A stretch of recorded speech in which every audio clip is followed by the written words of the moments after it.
Nah, dari kelompok 5, kita akan menjelaskan mengenai hak asasi manusia dan implementasinya pada masa 1998 sampai sekarang yang bertepatan dengan era reformasi. Yuk, simak penjelasan dari kelompok 5. Hak dan kewajiban warga negara pada masa era Gus Dur, yakni dapat kita lihat dengan konsep pluralisasi umat beragama, di mana konsep ini digagas Gus Dur untuk menyetarakan semua golongan antar umat beragama tanpa memandang suku, ras, agama, dan antar golongan. Di mana konsep pluralisasi ini diangkat melalui peristiwa reformasi. Pada saat ada kerusuhan 1998, maka Gus Dur langsung mencetuskan pluralisasi ini dengan landasan humanis hingga memunculkan asas toleransi. Nah, sedangkan untuk kewajiban kita sebagai warga negara pada masa era Gus Dur dapat kita lakukan dengan cara seperti biasa pada warga negara umumnya, yakni menaati peraturan, membayar pajak, dan sebagainya.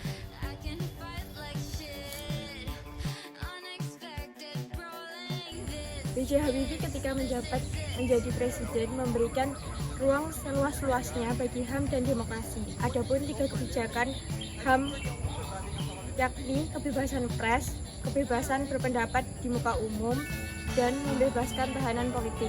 Adapun penjelasannya sebagai berikut. Yang pertama, kebebasan pers berdampak positif bagi perkembangan jumlah penerbitan di Indonesia setelah reformasi. Di masa Orde Baru, jumlah media cetak sebanyak 289 dan 996 radio swasta. Setelah reformasi, jumlah media cetak menjadi 1.398 dan penyiar swasta berjumlah 74 stasiun. Untuk yang kedua, kebebasan berpendapat. Presiden B.J. Habibie mengeluarkan Undang-Undang Nomor 9 Tahun 1999 mengenai mengatur dan menjamin kebebasan berpendapat dan mendorong lahirnya beberapa kekuatan sosial politik di masyarakat dan berbagai asosiasi profesi. Yang ketiga, untuk menyelesaikan berbagai masalah HAM di Indonesia, terutama di Aceh, Habibie membentuk Komisi Independen Pengusutan Tindak Kekerasan dengan menggantikan UU Subversi dengan UU Nomor 26 Tahun 1999 tentang HAM. Untuk masalah perlindungan perempuan, B.J. Habibie membentuk Komisi Nasional Perlindungan Perempuan pada bulan Oktober 1998. Selama kepemimpinan Presiden Megawati Soekarno-Putri, upaya penegakan hak asasi manusia di Indonesia dinilai hanya jalan di tempat. Pengadilan dinilai telah gagal mengungkapkan kebenaran atas pelanggaran hak asasi manusia yang terjadi menjelang dan setelah referendum pada tahun 1999. Sementara penerapan darurat militer di Aceh selama ini justru telah menyebabkan pelanggaran hak asasi manusia dan krisis kemanusiaan. Pelanggaran kemanusiaan ini dilakukan oleh kedua pihak yang bertikai, baik oleh TNI dan Polri maupun Gerakan Aceh Merdeka. Pada masa kepemimpinan Susilo Bambang Yudhoyono, Presiden SBY menggunakan istilah BLT atau bantuan langsung tunai. Program itu untuk pertama kalinya dimulai pada tahun 2005.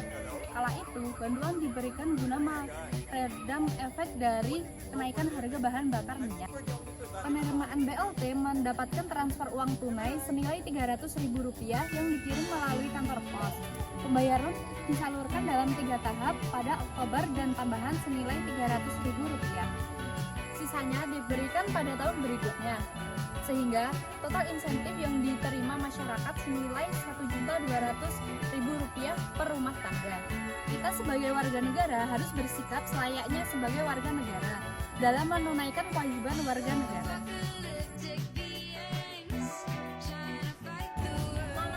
Nah, di masa era pemerintahan Jokowi ini, ada pendapat dari organisasi masyarakat sipil yang mengatakan penegakan HAM belum menjadi perhatian pemerintah pada masa Presiden Jokowi ini.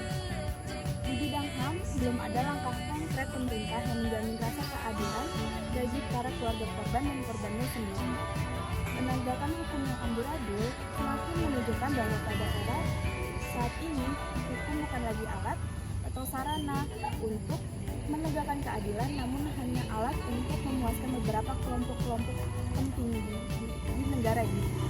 Penegakan hukum yang amburadul semakin menunjukkan bahwa era saat ini hukum bukan lagi alat atau sarana untuk menegakkan keadilan, melainkan untuk menegakkan kekuasaan kelompok-kelompok. Peneliti bidang hak asasi manusia Ahmad Hanafi Rosyidi berpendapat bahwa dari segi politik, Presiden Jokowi sekarang sedang tersandera oleh sosok-sosok yang menjadi pelaku kasus hak asasi manusia dari masa lalu.